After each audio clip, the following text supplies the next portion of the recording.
Kai kas nors mums yra nelabai patogu arba nelabai normalu, mes labai fainai mokam pasiguost. Žinot kaip? Sakom, tai visiems taip yra. Tai žinot, turbūt visiems, visi galėtų mane suprasti. Arba, nu tai jo, tai čia tikriausiai visi taip daro. Nu, tai atsakymas yra ne visi.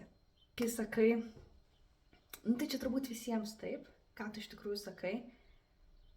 Aš tikiuosi, kad aš ne vienas esu šitam jausme, nes man jis niekad labai patogus arba fainas, tai aš jį normalizuosiu pagalvodamas, kad čia visi taip galvoja. Galima normalizuoti savo jausmą ir savo vidinę būseną pačiam savo ir tik apie save, neįtraukiant kitų žmonių.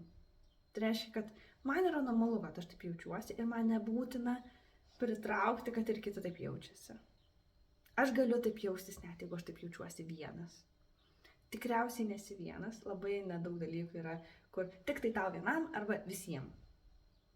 Bet